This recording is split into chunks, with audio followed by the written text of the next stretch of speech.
খুৰাই হেৰি টিকাত টাচ কৰিছে, দুদিন টাচ কৰিছে, গালত টাচ কৰিছে এনেকে। এতিয়া মই তেওঁ ডাঙৰ মই চৰ মাৰিব নোৱাৰো বুলি মই দেখাইছো, এনেকে মাৰিছে।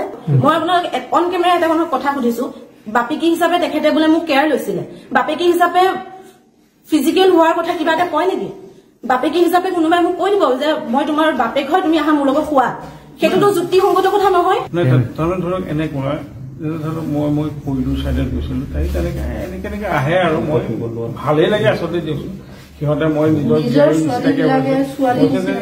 এজনী বুলি এনেকে মানে এইখিনিতে মাৰি দিলো, সেইটো যদি মোৰ অপৰাধ হৈছে আৰু মই স্বীকাৰ কৰিছো নিজে।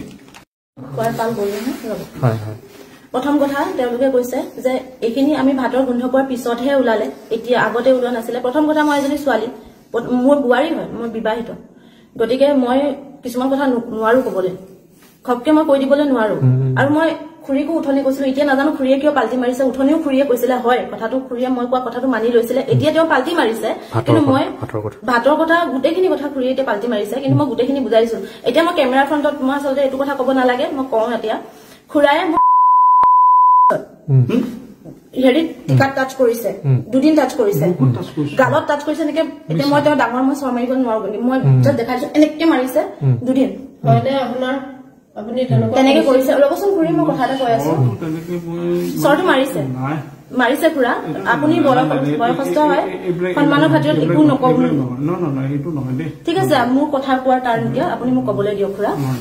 তেনেকুৱা হল বহুতবাৰ আমি টাৱেল পিন্ধা অৱস্থাত, বুকুত ইয়াত টাৱেল থাকে, আমাৰ ইয়ালৈকে হেৰি থাকে, কাপোৰ থাকে, আমাৰ টাৱেল থাকে, ভৰিডোখৰ গোটেইডোখৰ ওলোৱা। কিমান বাৰ আমি দৰ্জাখন ভিতৰৰ ফালৰ পৰা মাৰি ল'বলৈ খোজো, ধম ধম ধম ধম কৰি কৰি দৰ্জাখন। ৰবচোন খুৰী, আপোনালোকে দেখিছে ন, কথাটো কব চান্স দিয়ক। তোমাৰ কথা মতে মোক ধম ধম ধম ধমকে দৰ্জাখন হেৰি কৰি থাকিব, তাৰমানে দৰ্জাখন মাৰিব নোৱাৰে। এদিন মই গলো, বোলো খুৰা এই জুতিয়ে গা ধুই আছিলে, মই দৰ্জাখন মাৰি থৈছো, তাই মাৰা নাই, মই মাৰিছো। খুৰাই কৈছে কিয় দৰ্জাখন মাৰি থৈছ? মই কৈছো জুতিয়ে গা ধুই আছে, গা ধুৱে তহঁতে কি ভাল কাপোৰ পিন্ধি আহিব নোৱাৰো? এতিয়া আপোনালোকে কওক, গা ধুই পেলাই বাথৰুমৰ পৰা বাহিৰলৈ ওলাওতে কোনে পাটৰ চিট পিন্ধি আহিব? চবেই বাথৰুমৰ পৰা টাৱেল পিন্ধিয়ে ওলাই আহিব। সেইটো গ'ল। খানাত বহুত বাৰ আমি হেৰি পাইছো, বহুত বাৰ চুলি পাইছো, আজিলৈকে কমপ্লেইন কৰা নাই। আৰু এদিন 30 অক্টোবৰৰ দিনাখন তেখেতে মোক এটা বহুত বেয়া কথা কৈছে, মই কেমেৰা ফ্ৰণ্টত কওঁ নে? আপোনাৰ ইচ্ছা, কিবা প্ৰব্লেম হ'ব? আপোনাৰ ইচ্ছা বহুত বেয়া নাই খুৰা, আপুনি কিয় মই নকওঁ, মই জিম কৰিব বিচাৰিছিলো। তেখেতে কলে ইমান ভাল ভাল ফিগাৰ আছে, তহঁতে জিম কিয় কৰিব লাগে, তেনেকে কলে। তাৰপিছত মই কলো নাই খুৰা, মোৰ PCOD আছে, বেয়া নাপাব, মই জিম কৰিব লাগিব, সেইটো মোৰ ঘৰৰ মানুহৰ পৰা মই পাৰ্মিশ্যন লৈ থৈছো। মই আপোনাক অন কেমেৰা এটা কথা সুধিছো, বাপেকি হিচাপে তেখেতে বোলে মোক কেয়াৰ লৈছিলে, বাপেকি হিচাপে ফিজিকেল হোৱাৰ কথা কিবা এটা কয় নেকি? বাপেকি হিচাপে কোনোবাই মোক কৈ দিব যে মই তোমাৰ বাপেক হয়, তুমি আহা মোৰ লগত খোৱা, সেইটোতো যুক্তিসংগত কথা নহয়। সেইটোতো মই সঁচা কথা কৈ দিওঁ নে মই? তেতিয়াহ'লে কি হব? কি আপুনি অস্বীকাৰ কি মানে কৈছে নালাগে কব, কওক আপুনি কি এইটো কথাটো সঁচা নেকি? আপুনি তেখেতে যিটো হেৰি কৈ আছে কথাটো সঁচা, সেইটো কথাটো সঁচা, কিন্তু সেই বস্তুটো হ'ল কিয় কলো যে চোৱা ভণ্টি, মই ভণ্টি বুলি মাতো, ভণ্টি বুলি মাতে, কিন্তু গাত চুৱে টিকাত চুৱে ভণ্টি নিজৰ জীয়েক বুলি ভাবে, সেইকাৰণে ফিজিকেলৰ কথা কয়।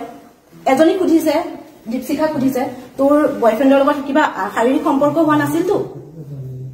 বাপেকে মোৰ দেউতাই মোক আজিলৈকে, মোৰ দেউতা নাই, ঢুকাই গল, কিন্তু দীপশিখা তাই কব মোৰ দেউতা ঢুকাই গল আজিলৈকে, কিন্তু এই মোৰ আজি 26 বছৰ 27 বছৰ হল, মোক কিন্তু কোনোদিন নকলে মাইনাটো কাৰোবাৰ লগত ফিজিকেল হৈছিল নেকি? মোকতো কোনোদিন নকলে মোৰ দেউতাই। তেতিয়াহ'লে এই মানুহজনে মোক কিয় কলে? এই মানুহজনে ইমান মইতো অধিকাৰ দিয়া নাই, মোৰ হাজবেণ্ডে মোক কব পাৰে, কিবা এটা মোৰ গাত চুব পাৰে, সম্পূৰ্ণ অধিকাৰ আছে, সমাজে বা আইনে হেৰি কৰিছে, তেখেতৰ সেইখিনি অধিকাৰ নাই নহয়। খানাক লৈ পেলাই তেখেতৰ ইছ্যু, মই কোনোদিন নকওঁ, মই তেওঁলোকক মই আহাৰ দিনাখনে কৈছো যে খুৰা মোক খানাক লৈ পেলাই বৰ বিশেষ কমপ্লেইন নাই, কিন্তু চুলি এডাল মানে মই কিয় কমপ্লেইন নকৰিম? খানাক লৈ মোৰ একো আপত্তি নাই, তেওঁলোকে সদায় আপোনালোকে ৰাতিয়ে ইয়াৰ পৰা ওলাই যাব লগা অৱস্থাৰ সৃষ্টি হৈছে। যোৱাকালি আমাক ভাগে ভাগে চব্জি বান্ধি থৈ দিছো বুজিছা, কৰিবলৈ বাধ্য নকৰিব। তুমি কিয় কৈছা গেলা? 11:30 বজাত 11:45 মানত তেখেতে এইখিনি আমাক কৈছে ওলাই যোৱা ৰাতি 11টা বজাত ৰাতি 11:30 কোনে কৈছে ওলাই যাবলৈ কোনে কৈছে মালিকে কৈছে আপুনি কৈছে ৰাতি 11টাত ওলাই যাব 11:30 দাদা প্ৰায় 12 বাজিব হৈছে তেতিয়া আমাক উলিয়াই দিছে